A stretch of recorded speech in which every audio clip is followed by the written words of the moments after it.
zanina hian salmon ka soi line music play ka duwa chu thalau thiang lim ne na kan in pol na music ka man chin ni a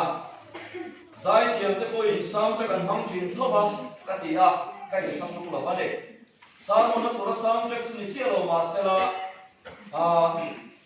zanina hian thalau thiang lim baptisma ti ka soi do la chuan thalau thiang lim ne kan in pol la ya la music ka lai thak chin salmon ka soi chung so hian a to choba ringin kan sound control tu lam ten min lo play sa don ani le pathian thu yo mai tha mo he chu ron ti to te me bola chang chin chwa marka sia bung khat marka bung khat chang liat gei zongin tuin ka baptist thi chawa ani ro chuan thalau thiang limin na baptist sang chu tin asila tir ko de thil ti bung kha changa Johanna Khan tuina baptist thina nima selwa ni reo te ang thalau thiang limin baptisma in sanam atia tir ko de thil ti bung acha le ta chia chun som leila nima sel thalau thiang lim chu in chunga alo thlen hura chuan thil ti theina in la nayang tin saina hian thalau thiang lim baptisma ti thu pui mangin salmon nu nung per ka soi don ani al zawai hian thalau thiang limin saina hian kalkan nei mi la min khoi dona min khoi me ka baptisma thalau thiang lim baptisma kan chang don ani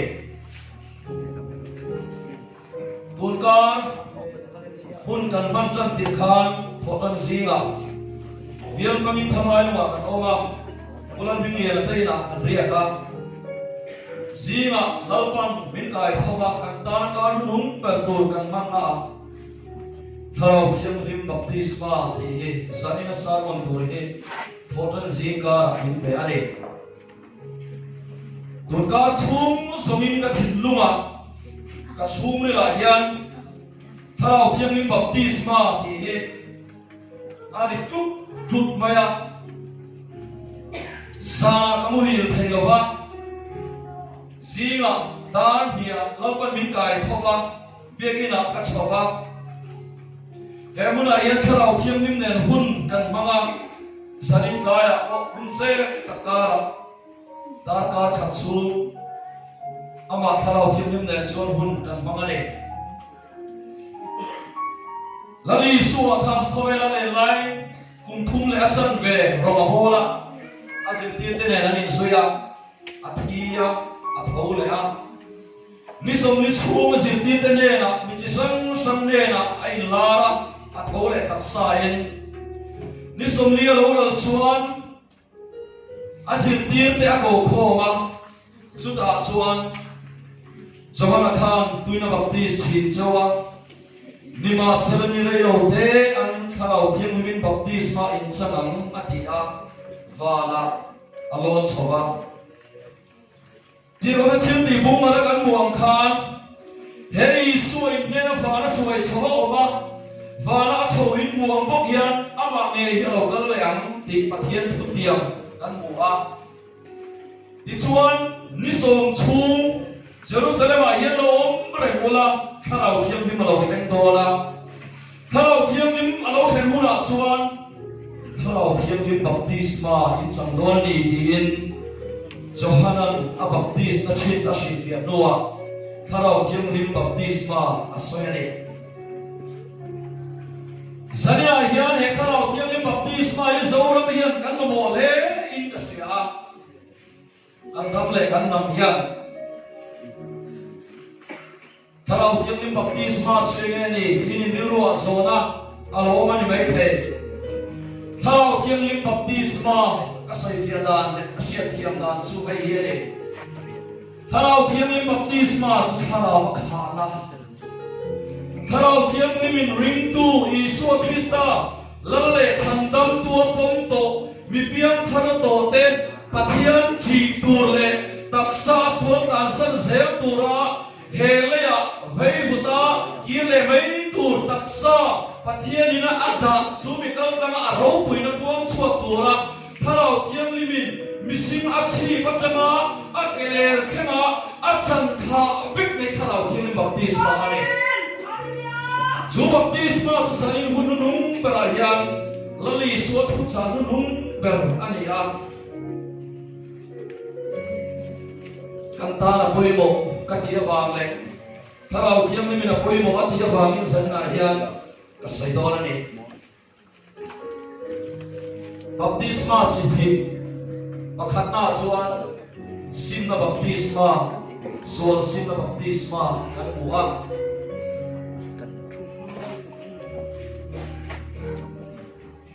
simna baptisma sanina hian ichang thue sual simna baptisma chuai hinani lali suan misuan ta cross atorna ama ka jama thisen ron suwa khan pa thidlunga thiam min chantira amen pathian hian isual le ifel lama ain to lo chea I suwa thisen a chin chia to chea ni amen thili chin chia ni reng chuan a chin chia tu in a hekhin ani mania an biang in ko tu kan chakida puram te an no an material te hi mi puina an sia thai lo tuin aro ki kan chin chi ani tia soya a chin chia tuin a chin chia la chu sia ani mi tam berin kan no mana in chin chia na me om ti shalo mai la a chin chia tuin a chin chia na mona a chia male pathiania na pa Yesu Krista thisena min chin chia chu chu bola hian a chiang em maya galatia bulu chak so pasaya chuan dura sina chuan tu mai min ti boy to su se ka taksa yani suwa chin chia ka pu to sia ati pathian min chu pakin ro se sana yanuna du em anga sual po ni mala em anga kho khin po ni mala pathian in apa thisenin a chandam chia a teng fai chia a thisenin pa thilunga ba a thin chia to chia ni chu baptisma pakhatna sual sim baptisma ane pian tharna kan ti kha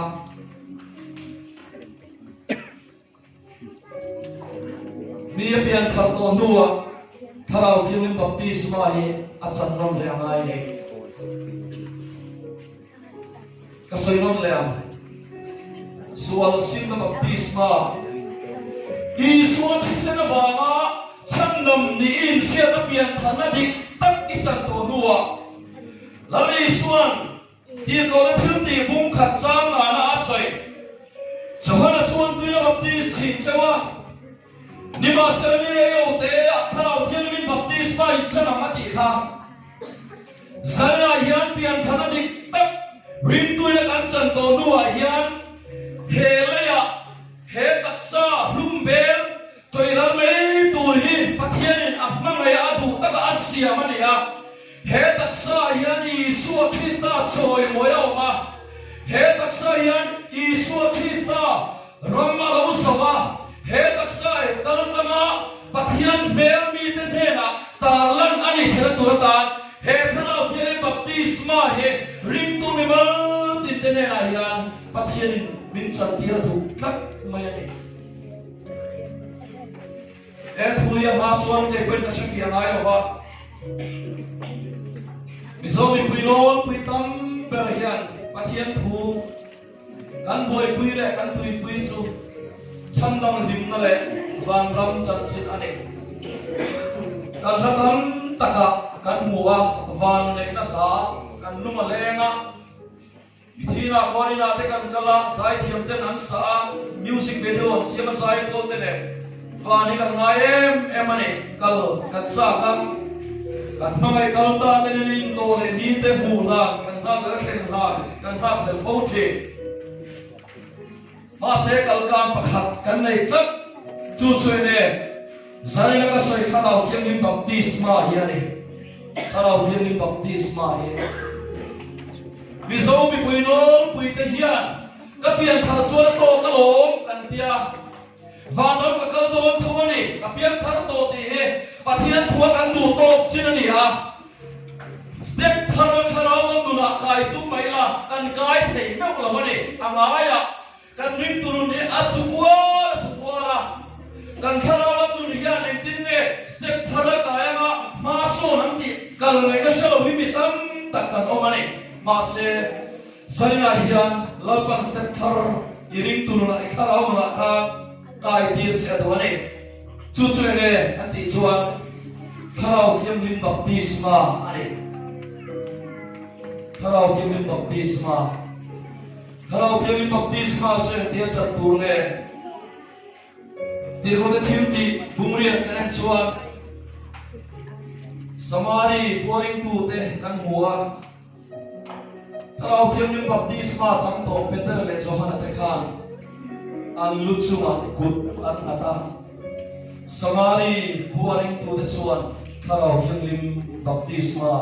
an changa kharau thiam limin an lo khatta ani kharau thiam lim khatten an luchuma kut an ma hian midui hal te kharau thiam lim baptisma hi an chang theri sanya hian lalpani kharau ti dui ha ro se hallelujah amen tirmo de thiuti bung ko chang som atanga chang som pariat kan le chuan anania le bola chung sam kan huwa bola chu damas ka khoda ya emila chun thuwa chura chuan lalpana mit ati der saka anania hanga anania chuan bola kharau thiam baptisma la chanlo tin anania chuan bola lu chunga kut amata chuan bible sai dan chuan bola chu kharau thiam limin alo khatta kharau thiam lim baptisma alo chakta ani isua sirtir sima chubeis kerotan isua krista phasana a ayo in chudayo tur an khanga mathia chuma ata ma se chu chu kharau thiam limin a baptis ani katlo mathia min tuma sarmon an sai chun som ngai lo atelo sarmon pakhat kan ko thailo min pakhat bible a hian oma chu chu tir ko bola ani ananian aluchuma kut amata kharau thiam lim baptisma alo chakta ani sanina yeluna du tak pian tharna chung cha chon i boilo dero lali so krista thisena wangin pa thilunga thiam chang ini to a pian thana dik tak chui nei to ani i chiang nang ma poe thi polina fana kai tom tin nangma baptisma pakhatma sol sina baptisma chui chang to tero ma se hei ka zo ta che kharau thiam baptisma i chang to e bola tong kamani kharau thiam baptisma ali so tong kamani boka kharau thiam baptisma chang to e tin tir ko de thiam ti bung so chang som ni pali changa liria kan le chuan put nak ni to lavin bola asar mana bola sarman lain Cornelia in chuma kharau thiam lim bei sei tu le chuan kharau thiam lim baptisma an lo changani saina bo hian he thu ka soila hian he salmon kharau thiam lim baptisma ka soila hian bola chu salmon lai Cornelia ina on te kharau thiam lim baptisma an lo changang khan he salmon ka soimek lai bo hian mi chen kha chuan kharau thiam lim baptisma ha inom mula in thut mula khan in lo chang to na ni ma se mi tam ta chuan kan tha thiam lo kharau thiam lim baptisma chu nge thul na kharau thiam lim baptisma chu nge omsia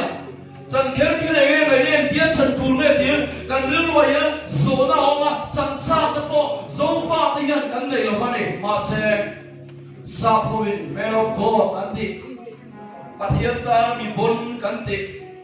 khobel huwa poa chanchin thamei chera cheng tu cross tu chaking tu te hi yu ti pa le an le khabusiak le an thil ti reng renga han chiarin an thu le la han ngai khaula tharau thiam him baptisma chang an ni fek ani an tui hal mai mai ani zanira hian gallery thu te po tharau thiam him baptisma in sang te pora thu te kan so hai hian rong bo tu ni na poi mo tak mai nei câu sana kula tai mang me tu tharau thiam him baptisma in sang te ti ro le thiu ti bom so pa kwa FSC kwa ring tu dor son khat anoma ora chuan FSC kwa kal kan unau tu in rin ti lai khan tharau thiam lim in sangem in zona va sota an boul tu kane samlo tharau thiam lim om ti po kan selo ti lo sang ni so chura suain FSC kwa ring tu ne na chuan bola chuan put alo bat le ta tharau thiam lim baptisma chu alo sang ta ani ti kan bua ne zarina yan tong sia lo kan sei ani wa tharau am thil la ni suan vana lo dona athu cha nu nung per asoya kha zarina yan thu cha nu nung per thu cha poi mo em le van in kara kanin som na sathia mai ni la ven he khuvela rim tunun pui ting kan nei thina turata le sol kan nei thina turata he taksa rum bel kal kama Isua Krista ni na puan chu ani na turata ni han tharau thiam baptisma kan chana mai khat ani ring tu da yan rom bu chang thum le sang lia chuan he thui kan muwa cái đi singa Krista Isu baptisma changa piam te chu athina baptisin ka rom thil chalo ve mani baptisma pakhat na ani baptisma pakhat na zarina hian tuilam kan soilo pathian thu ani kan soi athina baptisma polatong kamane dina thina baptisma kan chanina ne na thum ve in kanoma paro pui dai mithi sila ta Krista kai tho akai tho khan kai ni pon nu na tharin kanom theina dorin atia bola chuan romi te ne la tharau thiam lim baptisma achan to nuwa lekha thona FSC mi te ne la lekha thona Korin mi te ne la lekha thona Galatia mi te ne la lekha thona Voiniaring tu te ne la ya Zanela tirai budaron pumkhop te ne la ya bola chuan lekha milathon selane tharau thiam lim baptisma i chang cha ke pian thana chung changa chuan kan boilo kali so thi sena bangin sual simna baptisma pakhat na chu kan chang vek to pian tharna mizomi puizon kan ber sia tang pui engwamin ne tharau thiam lim baptisma i chana thul kan ti chuan tharau thiam lim baptisma kan chan lo wang hian kan ni tinuna suana tho ke mani no khem thi te kan ne lo em maya kan ring turunia boy se em maya chuang chuan he taksa kan lam yan Isu Krista choi moi lo thei lo hali zana yan he taksa humbe le to la choi ram be tur mani sa lampan du tak asiam inia chuang chuan i chua khan nangma ni lo nangma tak tharau thiam ni na lampa chuan ron baptisa ron chun kha che do le lampan ding thara bo che do nangma ni lo i chua kha thiani a tharau kha ron ta ron ti kha vek che do le engai tu na song te kha chu tharau thiam chuan ron kha khen vek che do le ron baptis che do le Tine tharau thiam baptisma chukan chan thea lalpa zania hian keima suam song te hi kaning to min chu khat vero min te khat vero tharau thiam lim ka du che tia i kai nai thil lu chu ril ta kai som the ni chuan he tharau thiam lim baptisma hi itam zania hian lalpan Fana ho sakon se Tirote Tilti kan mua chuan Stefana ringtu singa martar ma saber kan mua luinan dengui oruya chuti lai chuan lalpan atan fa lo saka tharau thiam lim baptisma chang tharau thiam min akhat ani Isu Krista ngai po khan tharau thiam lim baptisma changa achunga thuro waron fuwa Zui suangai suan tharau thiam lim le mai na baptist don cheu ni te kan pathian thu diam ni ta kani he sanon ka bo se lai yan ka thil luma Elisa chung sang lalpan min tho khuwa Elisa zui suan ti na ni Elisa zu nang le en ti na ni Zania thu cha kan so hi mi tui hal ta na poi mo do na mi tui halo tam suan Eng manis akaring chong la bale Tharau mi tui ha mi pani khak lek lo mani chong ko pui go pui tan go pui Elisa cho la ete kan tiam na ba thongol lumol line pathien ni na ko ba atoi songin soila Elisa cho suita Isuan Elisa cho ning soya Elisa cho isuan tirna Elisa cho nang le en tirna Chuan Elisa ne na chuan ine na tala boba ko mayan enge ka ti sakam che atia Elisa chu na sota chu da chuan Elisa chuan tharau chan le ni ka chan ka dhuani ati kan diro pi e tharau chan ni chan ka dhuani atia la boba ko lai min bu chuan I cham do na atia chuan Jordan lui kama Elisa va na foi chom lai chu Elisa chuan alo mu a Lamne panina bumi sang so panga kan chia chuan Elisa tharau chan le ni chu Elisa chuan alo chamta ani nazarina hian khoinon le na tharau thiam baptisma shia thinon le na lali so thu chan nung par hi nazarina hian apoi ba em ani thukan salai than ka chuan in chhuril lama tharau thiam baptisma tharau ei su shia thiana Tharau pathian thu sia thiana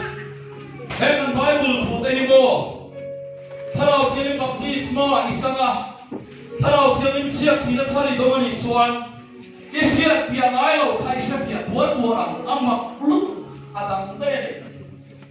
Tharau khome la chang rong bo nei chu mo adani adang te mai ne amak mi tu ne Sam ta ka mai lo tur Tharau thiam min ka thu che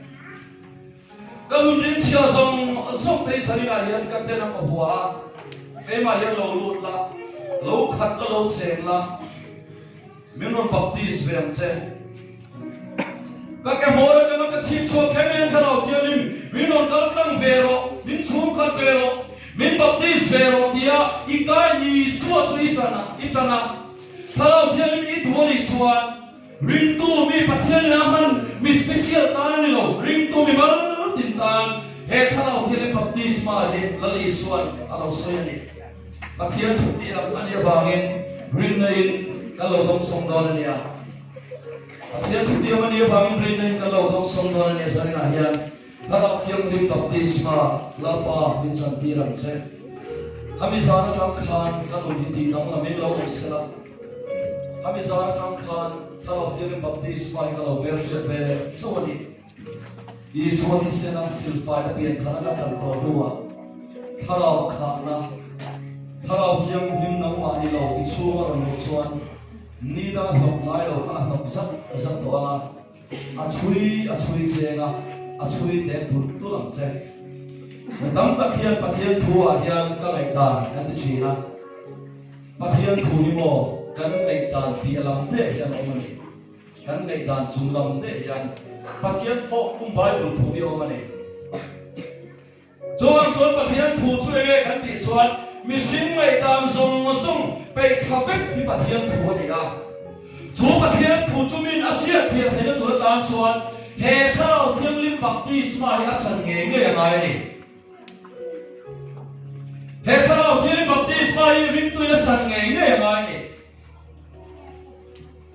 chuan sarina hian tharau thiam baptisma ti hi thu chang nung beratan pathianin min be ade kan shoi tu da lovin ring sela la kan sala Krista panlabore du lovin lampau nem chua kau chengai te chandam tu le ifai na som che rampan thuai che thoi to lovin zarina hian in chumi te gallery mi te phone mi kotami zoom te ammangai no nem chua kau che Krista Isua onem chungai khate ammangai no nem chua kau che ti la hi kan sadona ane pan thoi ta na som che thao thiam ni baptisma chan dua piang te thao thiam in baptisma chan cha ka piang te in thut muna changin ilo ding na he la kan salai yan kham chom chona kan le ma la kan sa se la ma som na kan siam se don ni kan la foi tu ten min kai shoi se la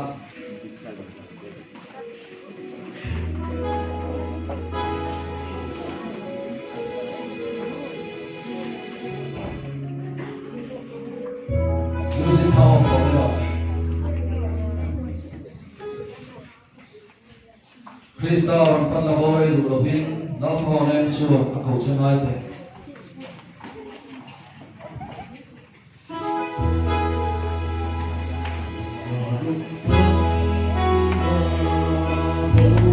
ela kan salai yan thao thiam baptisma samve phone ni som chu kan chu lo dei phone Sandam mule fire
thiên này là trong trời là cần về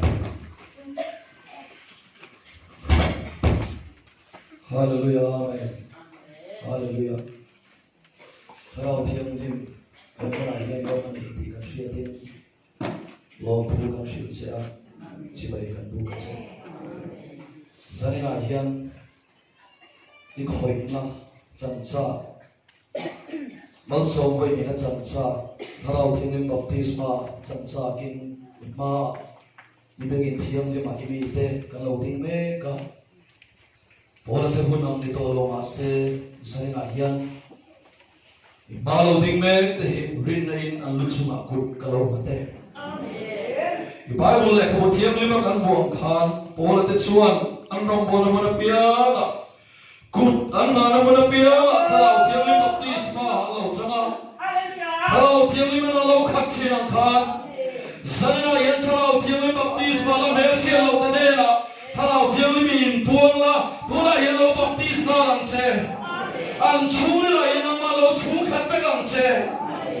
Isua Krista rinna thiam chan tia kan chan to nuwa yan he khuve lama kana kan nuna rim tui kan chua the durata thao thi baptisma zania yan kan chuli la milon chan tir be kam che chu chuan kan ti thailo min ti sakla kan ne thailo min ne sakla Itudung kan share pelo song song te po kan share phe the to le chu tharau thiam lim chuan sarina yan zirlai than min on pe an che lali suwa khovela kum thum le chan ve ro bola thia thole nuwa thole tak sai zirti te ne na ni som lien la thil sang mangin vana lon to chona chuan tu bapti sui chawa Nima selan ni rayo te ang tharau thiam baptisma in sang yani som nuwa juda ken Pentecost dia tharau thiam rim alo ma ka tharau thiam lim chang tang khan sarina yan Pentecost dia tharau thiam lim thong e me kha lamba kan na sane na yan namar khen ti ran che so de telo kan ni a ke ma ne yan ti so de ti lo so de ni yan ngay tôi đã thâu thế ác hạt nút của人为你siam thana kan chan to nu pian thana kan chan to nu ni tin nang ma anna ke hello pen thale thena tu re zana yan kan thalo ta stek tharmin kai tir wangin long thu kan sila che thalo thiam lim sanina yan miron chui chok se lam che unau du tak tu sanina yan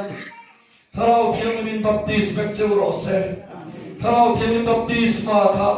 in chip chua ka chama in ka bo thai ne yan lo chang me kam cheu tak sana ta ko I swamin lo ta kam cheu nan dom som su ta ko I swamin ka do da le inom na mo sel mun min par sarang cheu lapa zania yan dam daron khati ran che riluna daron tuam dam la tak sana ta ko ron di dam la Kalau na te kalau dam lau te zaya yan minom ti dam be kam se hallelujah amen kalau thiam lim kan lo thu kan thiam se kan trong trai na kal sel sela kan la soi tu ten tuna kan la sakha chang thum na le chang li na miro sak pui le sela hela kan sak su hian thian sa me na thu pha ma singa do ka na kalau thiam lim baptisma Thalaw siya thina thar dong sel turin alaw pa min sung khat vero min te khat vero tin trong trai na kan na yanga isore de lam no kan kher lo te po mani om hula in ron na te kan lo na yanga dia suan sanila ya hun nung ba thalaw thim min nen am takin mang sel ko Israila Israila ka so thalaw thim min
kan do na ilo lo hian ni da kan chu thil khen ngai lo alo khen phone thin ani zai na hian ke nge ko hian thalau thiam him ka ha chiam tel tel chia ka mangai tel tel chia tu sang ni panga December tha a kan do ilo lu san te kha ka mai to le thiam kum tham tak lo liam ve tha a ka chiam tel tel chia ka mai tel tel chia ka du tel tel chia ni kan nei chun ini a thalau thiam him zarina hian ke mani sapna chul sul na thothe kan do na khem na lo te kan do me zo lo fo thina ni pora den andong bol na thane man na e ma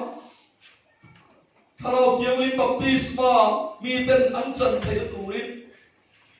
chan chin pha me charan pha fe kuya kut an na na mun bia thuan sai na mun bia thalau thiam baptisma alo khenam khan zarina hian ni thanem ngai nei lampa avana saem Mimalti nuna hian thalau window nutla kan thalawa mino khenjin rapam se chu chuan kan ti thailo min ti sakla kan ne thailo min ne sakla I thu kan siat fi ngai lo ta min siat fi dir la min sir diram se sana yan thalau nuna bum thar jap tar thar min keu puila min kai dir la zanin hi aral don ne zan ralanga Zaina thil khengero hi chora to lo bani inuna thalau thilim lo lu kha lu to kani inei chun lo do tam che bethin la kom thin la hal ta tam che chu chora ti dang lam se lam che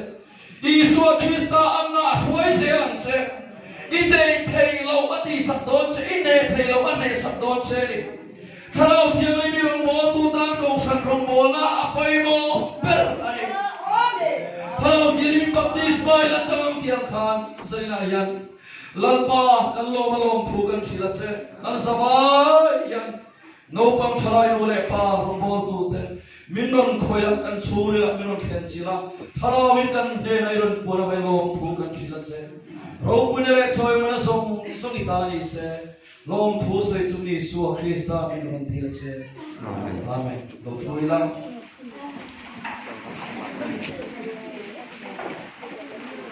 Thiam kan fa le kan soi moi na kan nam nung barata kan sa thum sam ro pali na ela ye zania ta na pan min pe kan ya lau pan ha ngai tara ma bo se chu proe kan dam ai po ro so chu awale min mi ni tin min som thi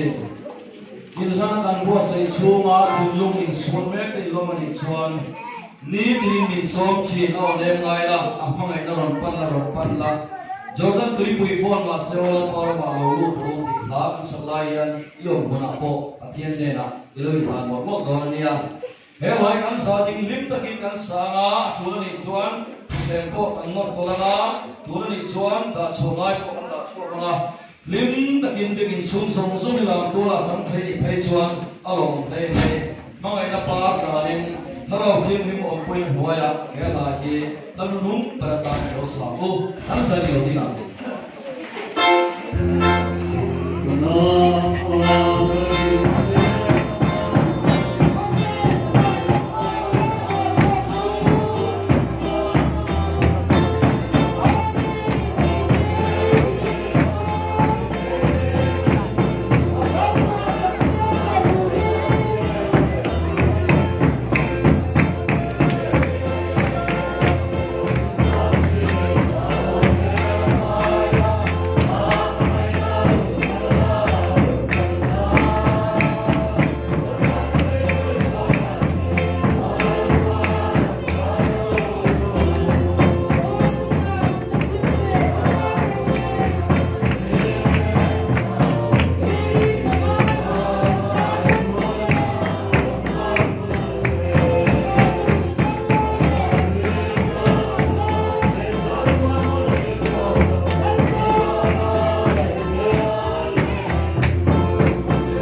mang nang mai se lo ba in tam tu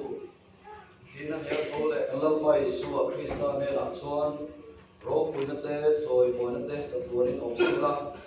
a hiap nu kan suya chanchin thamai chher kan chit en sel thina turin le